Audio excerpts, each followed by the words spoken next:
Hello and welcome back to the advanced course on Tableau. In the previous tutorial, we calculated the sales per capita and we've pretty much already completed this analysis. So we looked at this chart and we were able to derive that from two standpoints. Victoria is the better state to consider for the expansion. And all in all, our analysis is ready to go and ready to be presented. But today we will do one quick thing. Today's a quick tutorial to introduce one more tool that is available for you in Tableau, and that will help us make this analysis a bit prettier in a sense for when we're presenting, so that it's a bit more insightful. So just add that finishing touch to our analysis. So if we go into analytics over here, the tool we're going to be talking about is called the forecast over here.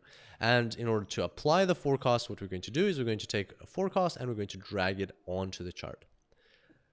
And there we go. What you can see is on the right, some new bars have appeared and they are actually for future dates. So for dates not present in our data set, so there's May 2016, August 2016, December 2016. So as you can see, these dates haven't even occurred yet, but Tableau can already predict, or hence the word forecast, what the probable sales are going to be, or the sales per capita in this case, are going to be in those months for each of these states.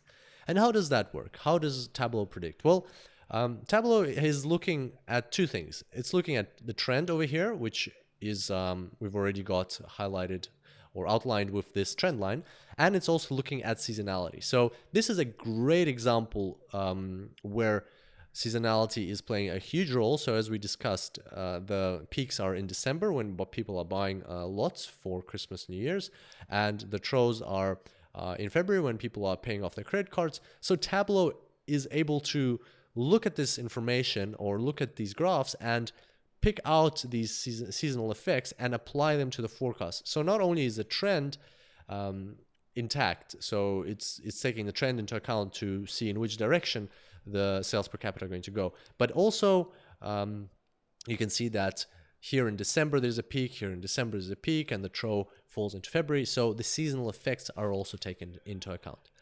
And in order to control this forecast, all you have to do is right click and go to forecast. You see this arrow over here. You can see the arrow over here as well, and you can see the arrow over here. By the way, this color has been added automatically so that the forecast is a bit more pale than the main chart. So if we go into forecast, if you want to take the forecast off, you just uncheck show forecast. Let's go into forecast options. So here you've got some controls that give you some flexibility around what you want to see with the forecast. So automatic, it's telling, so this is the forecast length, it's set to automatic now. Tableau picks an automatic range where how far ahead it wants to forecast. You can change that. If you want to forecast exactly a certain period of time, so 1 year, in this case 12 months, then you just say exactly, or you can say 2 years, or if you go up, it goes in different increments. So it can be 3. If you want, you can specify 2, you can specify 22 if you like. So Tableau will forecast it for you. And as you can see, the further you go, the greater this shaded area becomes. Well, that shaded area is actually the prediction interval, which you can see over here. So if I uncheck that, it'll go away, right? So there's no prediction interval. And what it's telling us is that based on the information that Tableau has gathered from the existing data source or existing data set, there is a 95% chance that all of, so if there is some discrepancy, so if the value is not exactly what it is forecasted to be, then there's a 95% chance that the value will still be within the shaded area. And naturally, the further you go away from today's date, the harder it is to forecast, so the shaded area expands. And for instance, you can see here that the shaded area expands greater, so that means there is a less certainty where exactly the estimate, or the value, the actual value will fall, but Tableau is predicting a 95% chance that it will fall within the shaded area, which is pretty good. Now we can change this prediction interval if we want a so if let's say, for example, if we say 90%, right? So if we want a 90% confidence instead of a 95% confidence, what's a 90% confidence? This will reduce our shaded interval, right? Or if we want a 99% confidence, so we want to know with a lot of certainty where we can expect the value, the actual value to fall, we set 99, and as you can see, the shaded area increases a lot. So, but now there's a higher chance because the area is greater. Now there's a higher chance that the values will actually fall within that shaded area. So that's how the prediction interval works. You can switch it off if you don't like to see it. The difference between these two is that this is 22 years exactly, and this is until 1 year, meaning it kind of like finishes off this year. So as you can see, there's not 12 months here, it just goes all the way to December. Or if you say 3 years in this case, it'll take you to the 3rd December. So it's a convenient way of finalizing periods instead of going exactly 12 months, going the remaining months to the end of the year plus a certain number of years. You can also change this to a different measure here if you like. What else? So aggregate by. So this is, you can use this control if you want to change the level of aggregation. In this case, our visualization is aggregated to months, and obviously Tableau has picked the automatic aggregation as months as well. If in your data, for instance, you have daily data, but your visualization is aggregated to the monthly level, then you can either calculate the forecast at the monthly level like your visualization is, or you can keep the visualization at the monthly level, but tell Tableau to look at the daily data to create the forecast. So sometimes you might be able to achieve more accuracy by doing that, or you might be able to achieve other goals by changing the aggregation. But in our case, our data is monthly and we want to keep it monthly for the forecast as well. So we're going to keep that.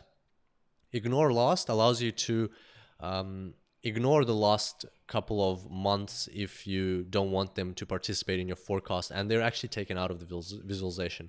So if I change this to 0, you'll see that a new bar has appeared, and that is that last month that we had in our data set.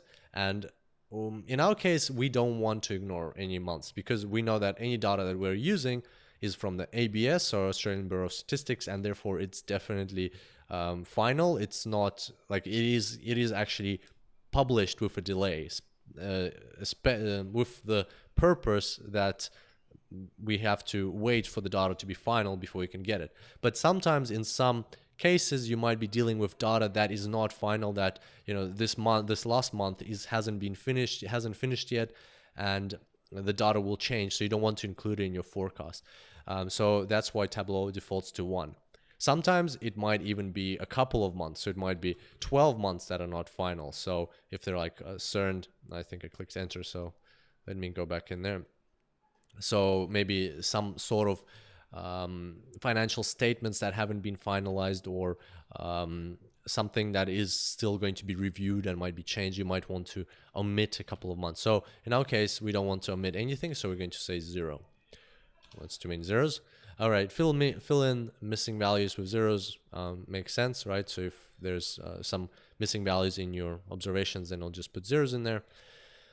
Forecast model. So this is your main control for which model is used by Tableau to derive this forecast. So you can say automatic without seasonality. As you can see, seasonality is gone, and Tableau just looks at the trend, which happens to be the same as the trend that we've created over here. So it's just basically just completely ignoring these seasonal effects, and in retail sales that's not a good choice. And finally, you've got custom here, so you can specify your own. So there's 2 options. You can say your trend can be additive and your season can be multiplicative, or both can be additive, and so on. If you want to find out more information about the difference between additive and multiplicative, just click this button over here and you'll be taken to a page on the Tableau website, which will allow you to read up about the different types of trends. And actually these are quite useful over here if you really want to get into the nitty-gritty of how forecasting works in Tableau.